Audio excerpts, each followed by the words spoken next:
In its quest to provide an open forum for discussion of controversial issues, this station allows hosts and their guests to express themselves without any significant censorship. You're advised that any views expressed by the hosts or their guests are not necessarily the views of Togi Entertainment or its partners.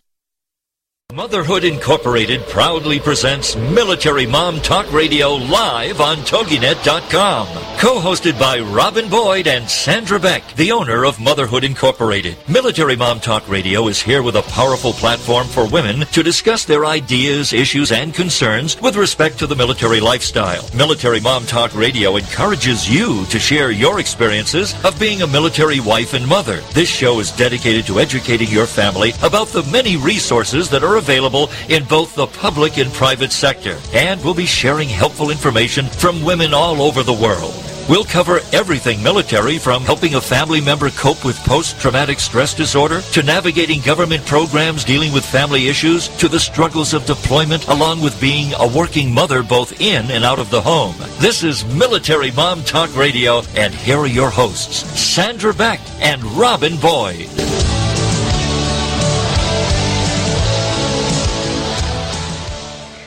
Hey, Military Moms, this is Sandra Beck, and I'm here with Robin Boyd. And Robin, we've got such a great show today. I can't believe how busy we are. We are busy, but that's what makes it always so fun, and we have so many people that are just telling us how much they love all of the people that we're getting on this year. We've just got a great lineup this year. Every week I see somebody new that you've added to the spreadsheet, and it's really exciting. I know. I think we need to have a 2-hour show because we've got so many people on the waiting list to come on the show, and they're all good and they're all fun. I know. They really, really are. How's your week been? Are your kids better? I know the flu's going around this whole country. Do you still have sick kids? I do, but they went to school today because they missed 4 out of 5 days last week, and they were fighting, and I know when they're fighting, they're feeling better. So even though they're still under the weather, they're not 100%, I was ready to kick them out of the house and go to school today. It's really hard when you're a working mom and you have either to send them to, you can't send them to daycare if they've got a little bit of a fever. You can't send them to school if they've got a little bit of a fever.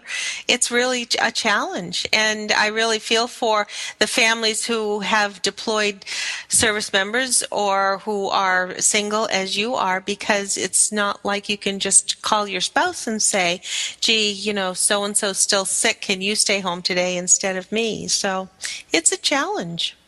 It is. It is. Even with the respite care, my friends that use the respite care that's available to you when your spouse is on deployment, and those of you who don't know what that is, there's actually some child care funded, by our military called respite care that you can apply for. So you should ask your FRO or ask your friends about respite care, because it really, it does help, and I would love some respite care right now. It is a challenge. When my kids were littler, I had a private home that they stayed at. So she actually had a room that she could segregate kids if they were under the weather or coming down with something, so she didn't spread it right through the whole thing. But I was very fortunate. Oh, that's so wonderful to have like a sick bay. Though, Robin, I'm going to make you laugh because I was on the Centers for Disease Control and Prevention because, I was just curious to see if the flu my kids had, since so many kids in the neighborhood had the exact same thing. Yeah. I was all excited to get on to the CDC and read about it. But you know what I found while I was on there? Can't imagine what you're going to hit me with. There actually is a section of the CDC for zombie preparedness. I thought I was clicking on the wrong thing, and I'm like, I was checking. It's like Office of Public Health Preparedness and Response for Zombies. So those of you who don't believe me, go to the cdc.gov and look up zombies. Oh my word, you should have prepared me for that one. I've just got to pull myself together here. That's hilarious. Oh It my is really word, Sandra. funny. And they have zombie products. They have a zombie blog that you can read. They have an educator's website, and then they have Preparedness 101 zombie posters. And, you know, as much as it's like funny and tongue-in-cheek, when I showed it to my kids, my 9-year-old especially thought it was awesome. And, you know, when I looked carefully at this stuff, there's actually a novella on there, a little book, and it's a very entertaining way to teach emergency preparedness. You know, instead of being like, oh, this is what happens in a tornado, yawn, here's a hurricane, yawn, you know, here's an earthquake, yawn, which, you know, to like little kids is either frightening or really boring. But boy, man, when you add a zombie in there and do zombie preparedness, it is a tongue-in-cheek campaign, but it's hilarious. I just thought I would have the best time with my zombie preparedness. Well, we're going to have to go to the CDC and check this out, I'll tell you. That's just priceless. Oh, my gosh. Wow. Yeah, so I got a kick out of that. There's even pictures of zombies, and the zombie poster's all creepy with, like, the dead fingers and the eyes hanging over. So I just thought, well, you know, we talk a lot about preparedness and deployments, and so we thought we'd, you know, add in zombie, if there's a zombie apocalypse. Isn't that wonderful? Well, you know, there's so many approaches, I think, to helping children through any kind of family change. And I think if it means bringing in something fun like that, as fun as a zombie can be, I think that's something that the kids relate to because it's part of this generation. I mean, talk about all the TV shows and the makeup artists that are doing. There's a show called Face Off. I don't know if you've ever caught it. It's on the Sci-Fi Channel, and I really like it because my daughter, being a makeup artist, I'm really excited to see things like this because it really is one of these reality shows that just brings out new talent, and they give them these crazy challenges, and they have to do all of the makeup for these crazy things, and they're often very zombie-like. And if that's what is going to help them get a message through to the kids, I think it's great. I think it's awesome. It is, because, you know, when they talk about, like, you know, I was in the kids' classroom when they did the earthquake preparedness, and, you know, unless the kids have been through an earthquake, it's really something that's kind of tough for them to imagine, you know, and sure. it's you know, but I mean, the thing is, after Harry Potter and, you know, the, what's that other one? You know, it's like, the kids love zombies. I mean, zombies are fun. There were so many zombies. Yeah. Lord of the Rings, yeah, with the Hobbit. And, you know, it's like at Halloween you see a bunch of zombies walking around, and that's actually a tangible thing that the kids can, you know, they can kind of think about. And it's like, what a great way also to introduce, you know, we have all this training in our schools now because of that school shooting in Sandy Hook, you know, and instead of making it scary, like in our school, they taught about either an intruder or a wild animal since we live in the country. But I thought, oh my gosh, how cool would it be to make it a zombie and then a zombie drill, you know, so that the kids aren't so frightened. It is something that the kids at least can relate to. I think it's wonderful when kids have great imaginations, but I'm also glad when it's presented in a way that at least they can come away with something. That's so fun. I can't wait to go to the CDC.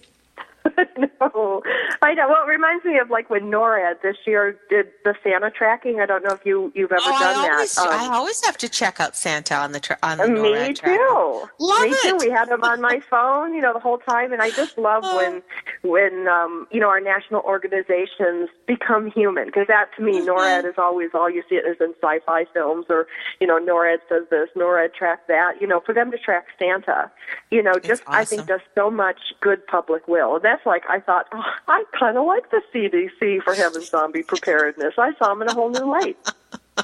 I think that there are quite a few areas where there are more family readiness links and resources, much more than there ever was years ago. So this is really cool. I knew I would make your day. Very few times I make your day. Usually it's busting somebody's rank down or getting their name wrong, but today it was all about the zombie. Oh, my son, who's a musician, wrote a fun song with his band once called "Zombies Are People Too." So there you go. I'll have to show him this and say, "See, you were way ahead of your time." Way ahead of your time. That's right. Oh my gosh, San, we got some great people on today. Did you get the list that I just sent you? I did not, because I'm having trouble multitasking today. I kid you not. I have 3 computer screens running because I have these big reports due. And, of course, we have to multitask as moms, and run a radio show and run these reports. That every once in a while it goes, and then I have to hit the key, just the enter key to keep it going. And it's like I've been doing it since 7 a.m. this morning. Yes. Well, first of all, we have Jody Bremer on, our good friend who visits us so often, and we really appreciate her spending time with us. She is one of those people, and don't you agree, Sam, that she just has this way of grounding us? And we'll have to talk to Jody about zombies and see what she thinks about it. I would love to know if she had any zombies in her practice. I think today she was going to talk a little bit about relationships. And it's so difficult to keep a strong relationship even when someone's home with you. Maybe it might be under stress or whatever, but especially our families who have to maintain a relationship during separation or even after reintegration. We know when they've been gone for a while, you come into a routine within the family home, and then all of a sudden reintegration comes and you have to sort of revamp all over again. So Jody's always great to talk to us about relationships. She is, and today she's going to focus on, Rob, we had a listener write in with a question, a good one, about what happens when your spouse, has to put the military first and, you feel last on the list, which I know a lot of our wives feel that way. Mm-hmm. We have an author on today, too. His name is Lieutenant Colonel Michael Moffett. Excuse me, Michael. It's Michael Moffett. He's written a book about a wonderful actor that I think if everybody sees his picture, they're going to recognize him, FAHIM Fazli. He was the cultural contributor for Charlie Wilson's War. He wrote a book with FAHIM, and it's a very interesting story about Afghanistan to Hollywood and back again. And then rounding out the show, we have Carolyn Howard Johnson. She is an author, a very noted and recognized author. She is a coach as well. If you want to find the most frugal way to do anything, whether it's presentations, books, or writing, Carolyn is going to give us the way to make it work and make it our very best. So do stay tuned. We've got more for you on Military Mom Talk Radio.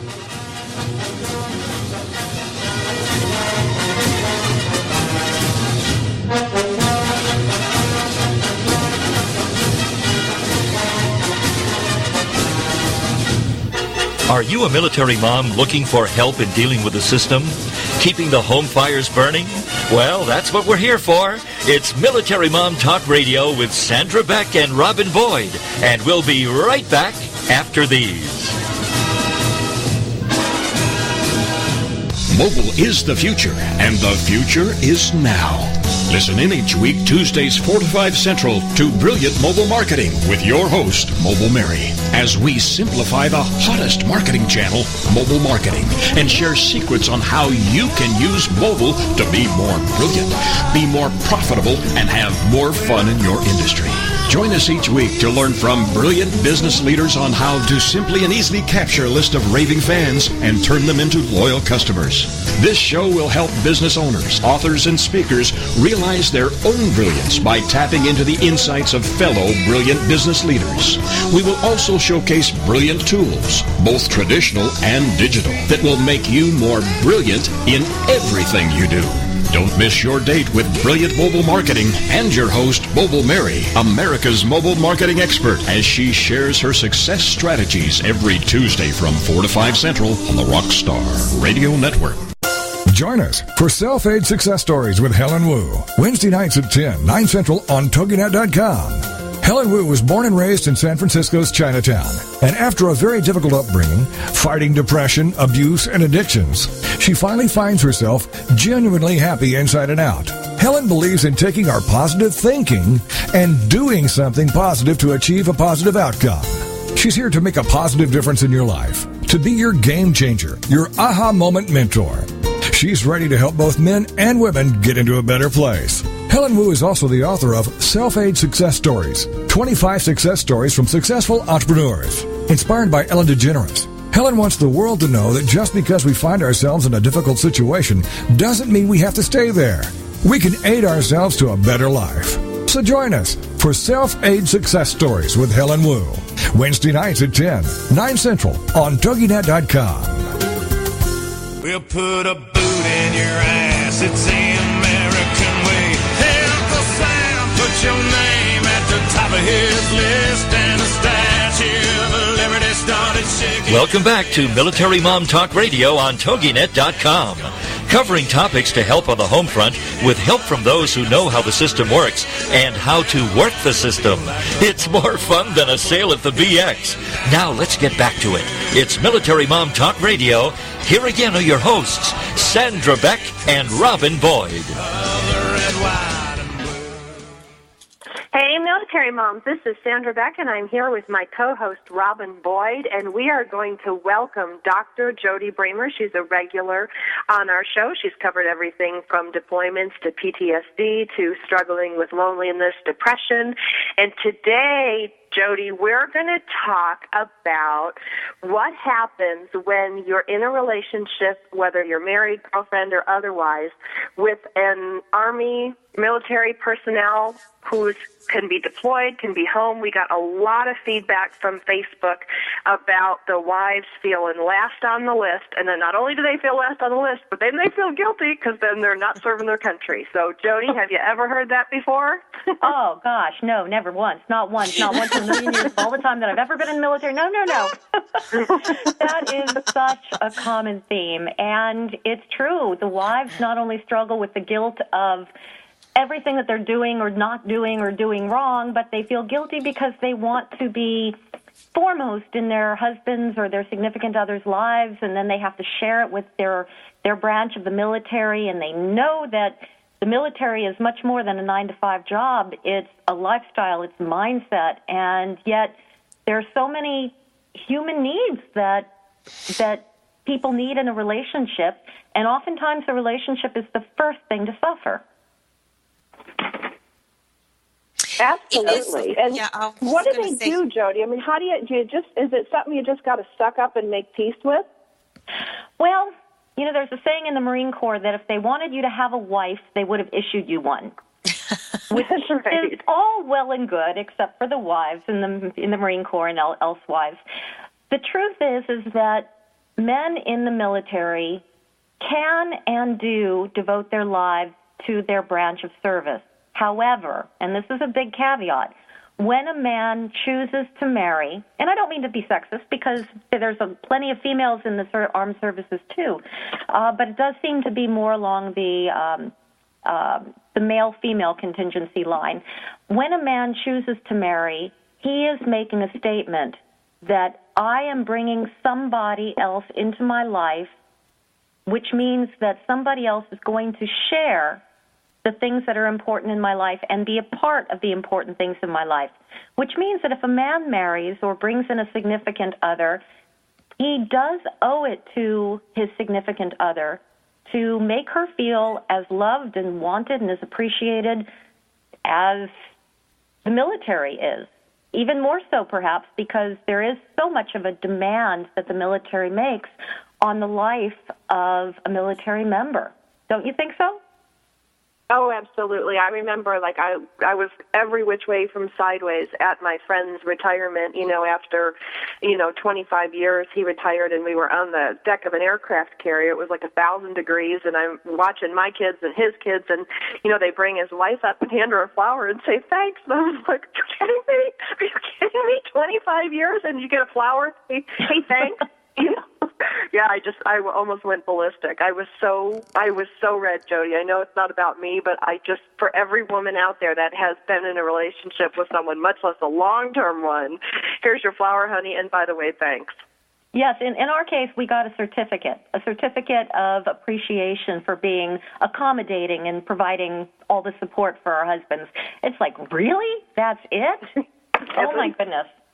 But when a man does marry a military man, it is important for him to realize that he is no longer just his branch of service. He is now, with his own desire, with his own willingness, a husband. And being a husband, just as being a wife, does have some commitments and requirements to it. And it means honoring your spouse and making them feel loved and not left out and not last on the pole. And that's important for both spouses to realize. Just as when a baby comes into the household, sometimes the woman may put all of her focus and energy into the baby. She has to realize that her husband is still there, loving the family as well. So it's not significant. It's not strictly a military issue. It's true in all aspects of relationships. There are times that we just kind of forget that our spouse is there or that our spouse needs anything. And Sandra, the letter that you were referring to from the listener, that was very interesting. Did you have a chance to share that with the listeners? I didn't. The request said, what do I do when the man I'm involved with forgets my birthday, sends gifts or cards late? I know he's busy and the military comes first, but I feel like I'm always last on his list and then guilty because my country comes first. Yes, the country comes first. There's any time that he gets a call in the middle of the night, he has to pack up his bags and go. But when he's home, the wife needs to come first. The wife and the family need to come first because he has to be able to compartmentalize and put his duty to his work, to his branch of service, to the country aside because he did take on a commitment of a wife. And just like a garden, he has to nurture that relationship as much as anything else. And it's very important for him to let his wife know that she is loved and valued. But with this letter, there's something interesting. She felt guilty because she didn't want to interrupt him or take him away from the military. He can't be expected to read her mind. If things like remembering a birthday or Valentine's Day is important to her, go figure. It's important for her to let him know and say, hey, Valentine's Day is coming. It's important to me. Please know that this is important to me, and convey that sense of meaning to him so he at least has a clue.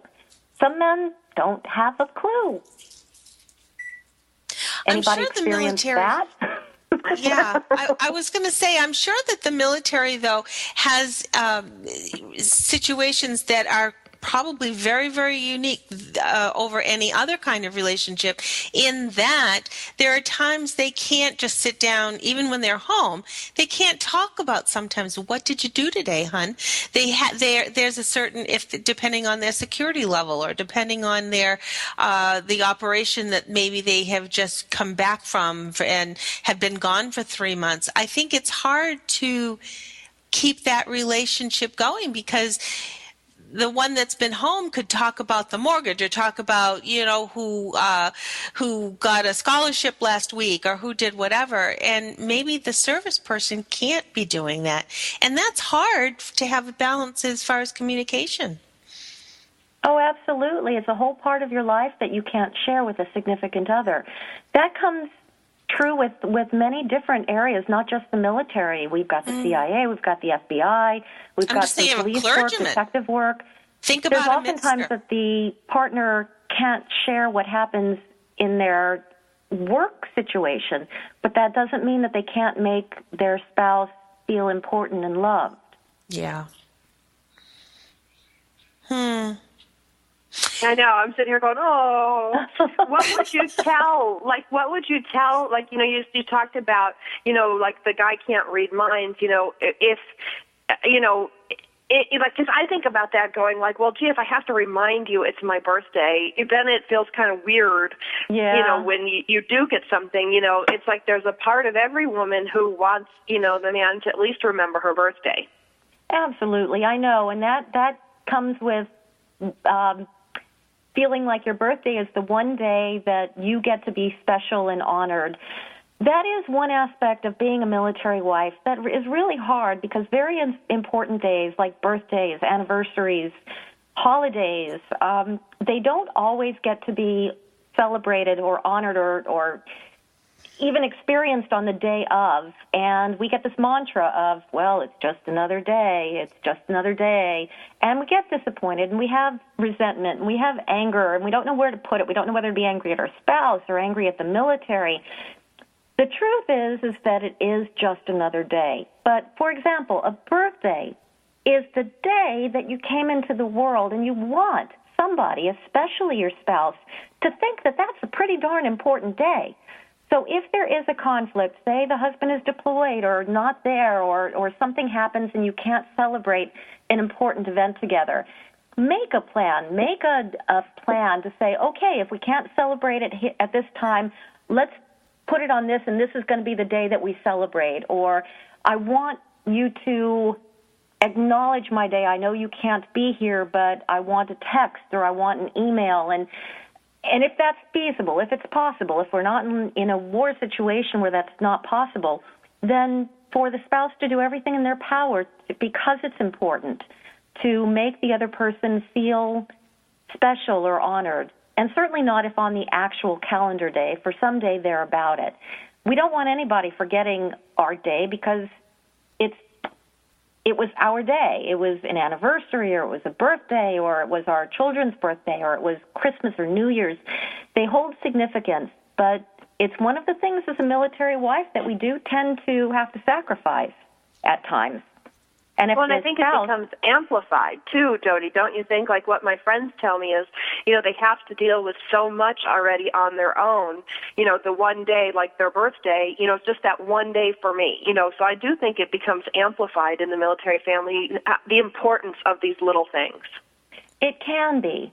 But then again, in the grand scheme of things, if a spouse concentrates just on a birthday where the husband is away, then they lose track of the greater aspect of the whole relationship, and what does this relationship mean, and what are we building toward, and what is our end goal. And okay, yes, I'm disappointed that a day didn't get celebrated, but it's more important that we're together and that we're making this work.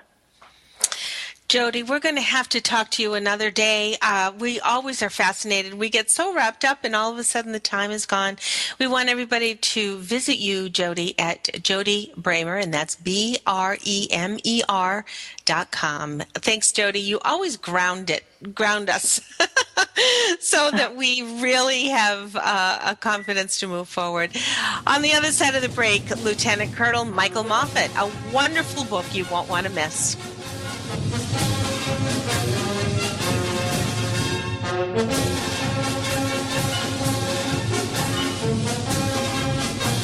Are you a military mom looking for help in dealing with the system? Keeping the home fires burning? Well, that's what we're here for. It's Military Mom Talk Radio with Sandra Beck and Robin Boyd. And we'll be right back after these. Get ready to learn and play with Mrs. A, your host, Barbara Allison, Mondays at 11 a.m. Central on the Rockstar Radio Network. Did you know that kids are only 20% of the population, but they are 100% of the future? How are you preparing your child for that future? The years between the ages of 0 and 6 are crucial for learning and development. Barbara Allison is a teacher, parent, and author on supporting children's early learning. Learning starts even before a child is born, and parents are children's first teacher. Join Mrs. A for ideas, tips, and suggestions for fun learning and play activities as she helps you support your child. Starting early is starting smart. For more on Mrs. A, her books, the show, and her blog, check out her website, 123kindergarten.com. Then, come learn and play with Mrs. A with your host, Barbara Allison, Mondays at 11 a.m. Central on the Rockstar Radio Network. Are you the kind of parent who just wants their kids to live the life of their dreams? Well, grab your kids and join How to Raise a Millionaire Radio with Ann Morgan James and Jack James. It's a lively interview and call-in show, Thursdays, 6 p.m. Central on the Rockstar Radio Network. This dynamic mother and son team are on a mission. They want to empower kids to dream big and go after those dreams with gusto. They want to fill the world with kid entrepreneurs. Are your kids ready for success? Don't miss their fun antics, lively guests, and discussions. For more on Ann and Jack and their show, check out their website, howtoraiseamillionaire.com. Then join the conversation of lively interviews and call-ins. And let's give our kids the tools and encouragements they need to build a future they can bank on, no matter what the economy throws their way. It's How to Raise a Millionaire Radio with Ann Morgan James and Jack James. Thursdays, 6 p.m. Central on the Rockstar Radio Network.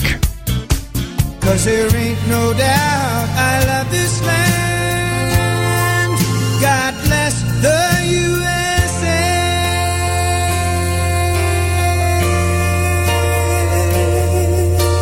Welcome back to Military Mom Talk Radio on TogiNet.com. Covering topics to help on the home front with help from those who know how the system works and how to work the system. It's more fun than a sale at the BX. Now let's get back to it. It's Military Mom Talk Radio. Here again are your hosts, Sandra Beck and Robin Boyd. Hey, military moms. This is Sandra Beck, and I'm here with Robin Boyd. And for those of you that missed the first half of the show, you can pick us up on iTunes under Military Mom Talk Radio.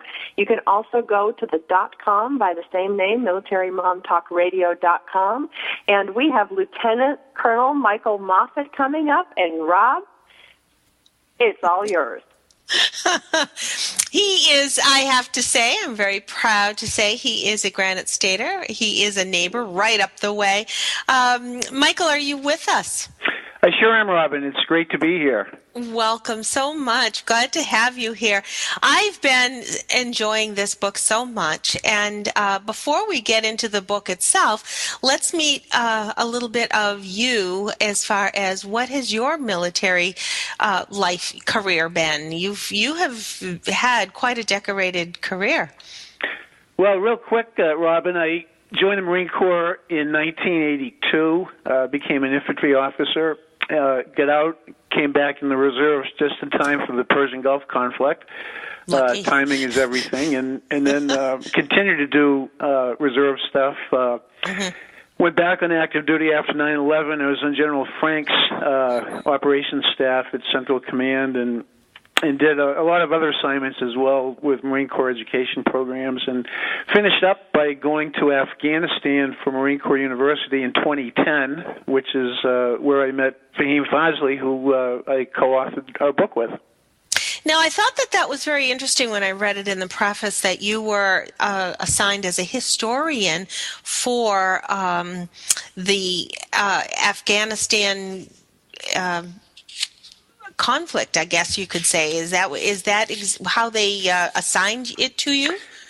Yes, Robin. I was a Marine Corps historian for History Division, part of Marine Corps University, and I was assigned to Helmand Province, where most of the Marine activity was happening, and my mission was simply to travel around Helmand Province and visit the combat outposts and forward operating bases and talk to and interview Marines, mostly Marines, and get some photos and get their stories from them while they were still fresh, right out and operational.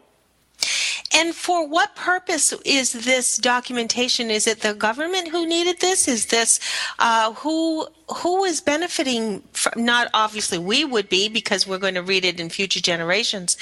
But what was the intent for this historian element?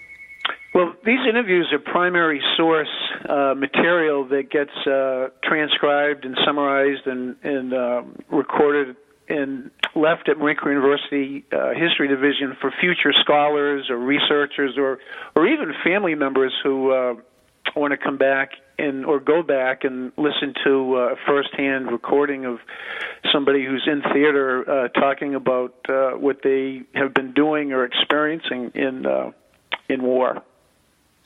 That's really interesting. And how fascinating, because I know how many times has somebody wanted to go back and understand a little bit more about what a relative in the Second World War, or even First World War now, we don't know so many things. So this is a wonderful component to our history. This is wonderful. And in this this last job that you were active with is where you met this wonderful gentleman, FAHIM Fazli. Yes, I sure did. We just happened to cross paths at an event in Delaram, which is in the northern part of the Marine Corps area of operations, and he was an interpreter and a Hollywood actor. He was 43 years old, who was from Afghanistan. Of course, this is all in the book. He made a harrowing escape from Afghanistan as a youngster and made it to America and became a citizen and learned English and became an extra and eventually an actor. And he's been in, I'm sure most people have seen him here or there on Spike TV or CBS. He was in Argo, actually, the movie that's up for the Academy Award. He always plays bad guys. He was played one of the Iranians in Argo. But anyway, he was an interpreter, and he didn't need to be with the Marines. He asked to go to Helmand Province with the Marines and was so effective. He's an actor, charismatic, knew the languages, likes people. He brought together Americans and Afghans so well that the Taliban especially hated him and actually put a price on his head. Mm-hmm. That shows you how effective he is as far as accomplishing what he was hoping to do when he was his story as far as his escape is very, very gripping, but that's only the beginning of his story. What do you think was the most important message in writing this story for people to know about FAHIM, but also to know about the Afghanistan culture? Well, patriotism and perseverance is kind of a dual theme. Perseverance because FAHIM inspires me and people who know him or read of him. He just never gave up, and he wanted to be an actor. And talk about having to overcome the odds. He didn't speak English, he didn't have any contacts, but he just hustled and met people and networked and got a foot in the door and kept working and made it, became a Screen Actors Guild member. Tom Hanks, he worked with Tom Hanks and many of the biggest stars in Hollywood. Tom Hanks wrote a blurb for our cover, which you probably noticed. Mm-hmm. So perseverance is a lesson, and the Afghan lessons, actually the book is dedicated to you, actually. It's dedicated to moms, his mother, and to women of the world. And one of the cultural things regarding Afghanistan that we do focus on in the book is how for Afghanistan eventually to get to a better place, women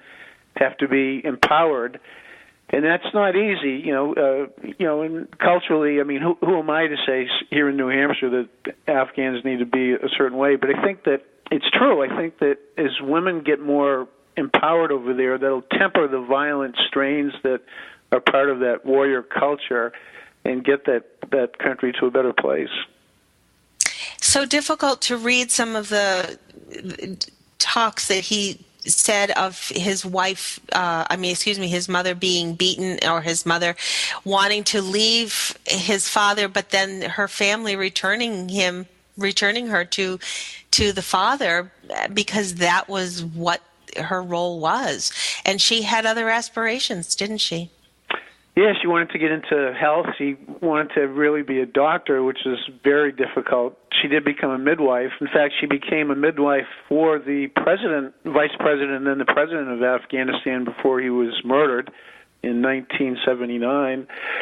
And that's part of the story. And the family was split up, and he lost track of his mother, lost contact with her for years until he finally escaped and eventually reunited with his mother and the rest of the family in America.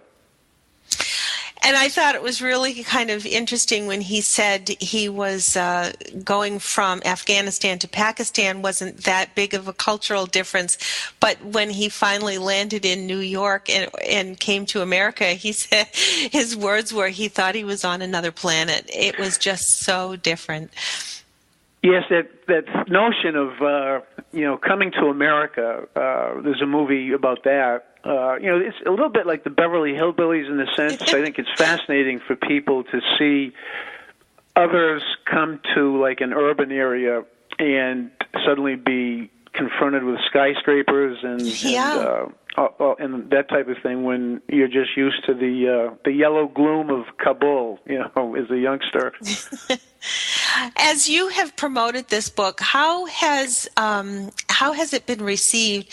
And have you had some people come to you and say that it was either enlightening, or did you have some people maybe who were also from Afghanistan say thank you for sharing this? Yes, we got some wonderful reviews. It's FAHIM Speaks, FAHIM, FAHIM Speaks, and it's on Amazon. If everybody gets a chance to log on to Amazon and go to FAHIM Speaks, you can see many of the wonderful reviews. And the website, FAHIMSpeaks.com, has all kinds of material. And I will say that in last September, our book was one of 6 nominees for the top military biography for 2012 by the Military Writers of America, the MWSA. So FAHIM wasn't able to make it, but I went to Dayton, Ohio for the conference and the banquet, and we were thrilled to have our book win the gold medal as the top military biography for 2012. It was, I'm not of Hollywood, but when you have something that's nominated and then they're announcing the winners, and the winner is, it was a true thrill. So that award has been something that we've used to help raise awareness about the book and FAHIM's wonderful story. It is a wonderful story. Where do you anticipate either this going, or do you have other books on the horizon? We've got about 2 minutes before the break, Michael.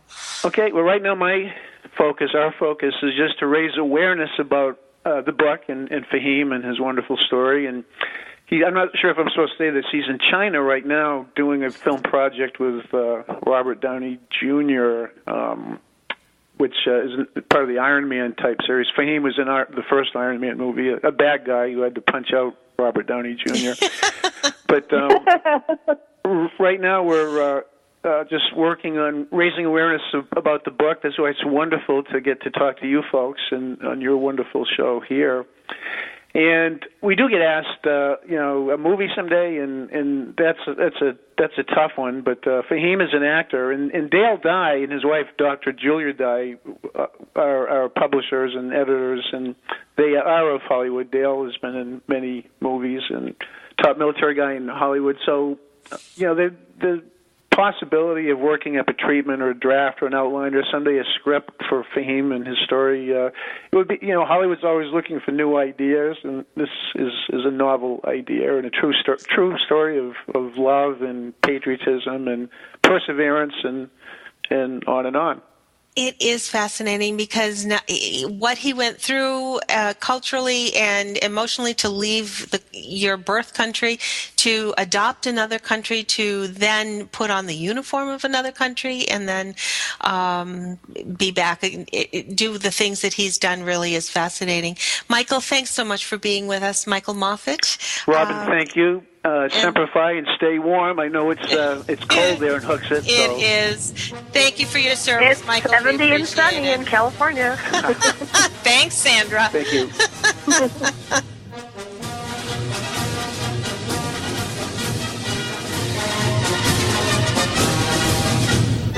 Are you a military mom looking for help in dealing with the system? Keeping the home fires burning? Well, that's what we're here for. It's Military Mom Talk Radio with Sandra Beck and Robin Boyd. And we'll be right back after these. Believe in your fairy tale to make your zing come true. I love it. Debbie Glickman and Deanna Cohen know it. Join these soul sisters on TogiNet.com. Believe in your fairy tale to make your zing come true. Showcases 2 sides. 1, to help entrepreneurs showcase their products and tell their story of their happily ever after. And 2, to interview people who have realized their own fairy tale and doing something to benefit others. This show is here to help folks who have an idea and want to get it off the ground, as well as to inspire people to make the world a better place by doing something extraordinary or out of the box to help others.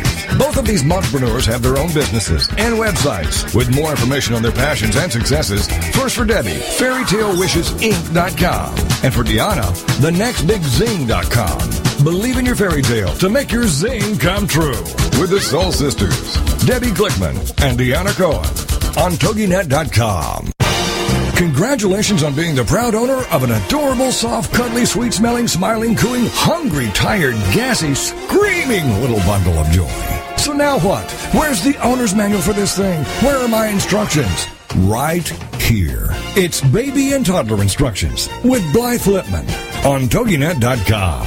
Infant care specialist Blythe Lipman has worked with babies for over 20 years and works extensively with new parents, providing workshops, in-home visits, tips, and daily phone calls to ease those frazzled nerves. With Baby and Toddler Instructions, you can get the advice you need on how to survive and enjoy your baby's first year. For more information on Blythe and how she can help you, go to babyinstructions.com. From 32 ways to stop a baby from crying to 14 ways to get a baby to eat and so much more. It's Baby and Toddler Instructions with Blythe Lipman on TogiNet.com. We'll put a boot in your ass. It's the American way. Hey, Uncle Sam, put your name at the top of his list, and the Statue of Liberty started shaking. Welcome back to Military Mom Talk Radio on TogiNet.com. Covering topics to help on the home front with help from those who know how the system works and how to work the system. It's more fun than a sale at the BX. Now let's get back to it. It's Military Mom Talk Radio. Here again are your hosts, Sandra Beck and Robin Boyd. Hey, military moms, this is Sandra Beck and Robin Boyd, and we finished a great interview with Mike, the author of FAHIM Speaks. It's available via Amazon, and that's FAHIM Speaks. It's available on Amazon. Rob, that was such a great interview. I just have to tell you, I was sitting here, listening away, and I just think, what an exciting story. It is an exciting story. And I think so many times we forget that the cultural differences are so vast, and it's very hard sometimes for us to appreciate what other people are experiencing and going through. So what a wonderful story. And I'm not quite to the very end of it, but I'm thoroughly enjoying it. I think so, too. I think it's a great book, a great read. FAHIMSpeaks.com. You can also check it out there. We have another guest coming up. She's an author. She's actually very many things. But what I love about her, since you know me, Rob, I'm the queen of cheap. If it's not free, it costs too much. And I'm notoriously thrifty when it comes to stuff. However, I do like to, think that any amount of time that I have to earn money takes my time away from my kids and my family, so I feel justified in guarding the almighty dollar like I do. But I know that a lot of our military families, especially with the changes in the health insurance, the changes in the cutbacks, so many things, and we have a lot of police and fire that actually listen to our show that are retired military, and with all the cutbacks, having Carol Howard Johnson on talking about living frugally, she has come up with some great ideas for our military families and how to live frugally. Carolyn, welcome to the show. I'm not sure that I can be any better than a PX on sale day. I love it. I do, too. Oh. So what do you have for us? It's very nice to be with you. We'll do our best to live beyond the expectations there. Oh, the pressure. Well, you've written lots of books, and you've just done, you've had such a wonderful career. You're the recipient of the California Legislators Women of the Year in Arts and Entertainment Award. I mean, you have Character and Ethics Committee Awards, for your writing. I mean, you've been named to Pasadena's weekly list of 14 San Gabriel women to make life happen, and you blog at White Writers Digest, which I think is really cool because I think they're a great resource. But I want to talk today about some ideas you have for the military family. Oh yes, well, I was raised by a Depression era mom, so frugality is in my blood, and I ended up being more known for frugal than I am for my poetry or my fiction. But rock on. but that's probably because frugal is needed more than poetry or fiction, perhaps. I don't know. It's efficient. You're being efficient. Yeah, there you go. Yeah, I was thinking while I was waiting for you lovely women to come on the line that I could maybe talk to your people a little bit about.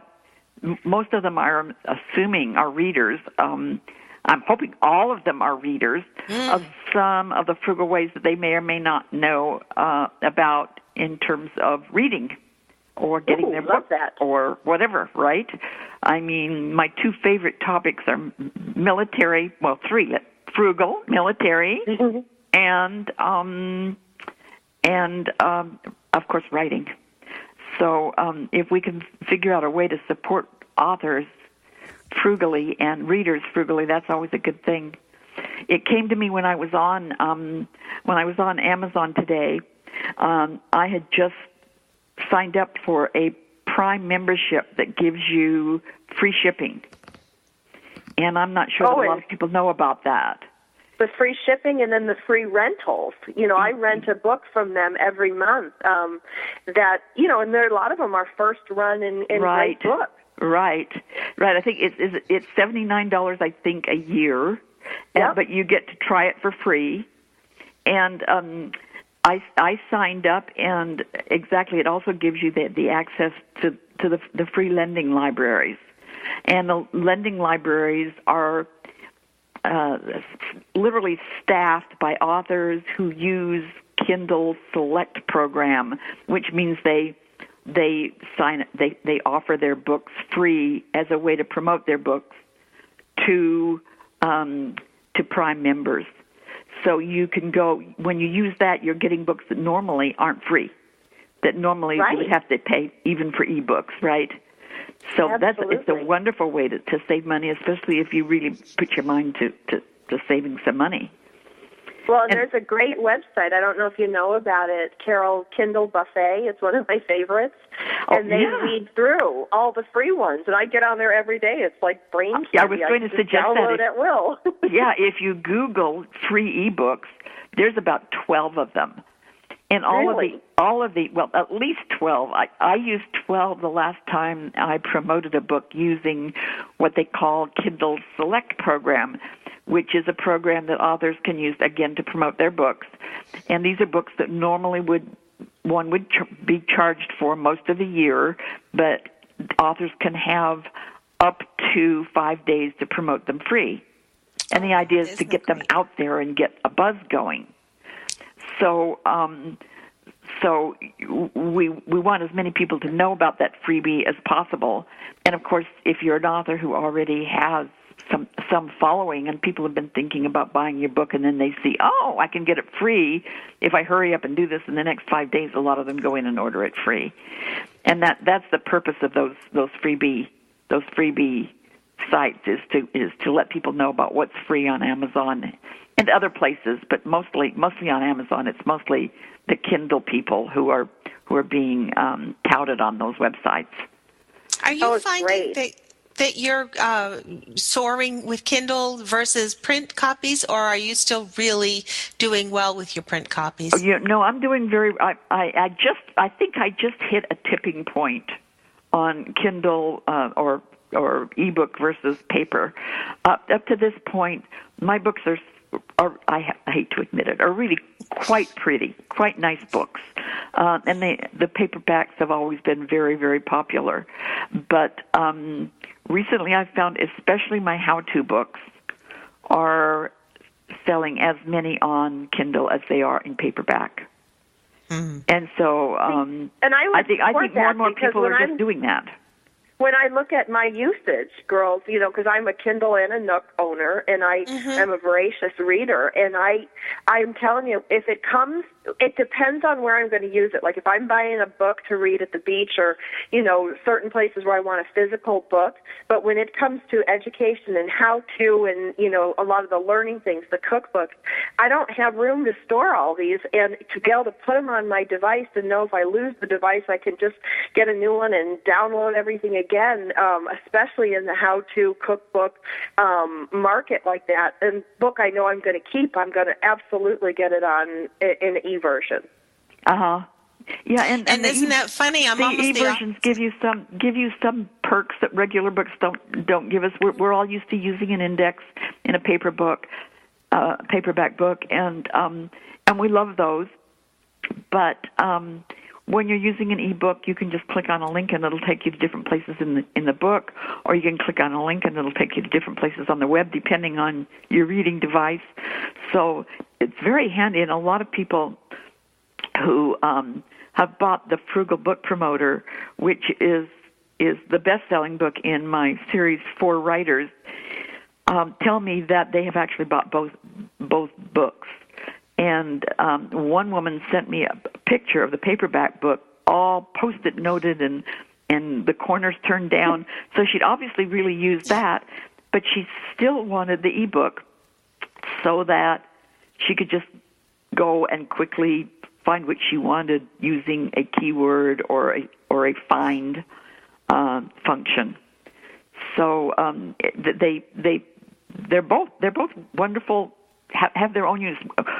Paperback books aren't going to go away, are they? No.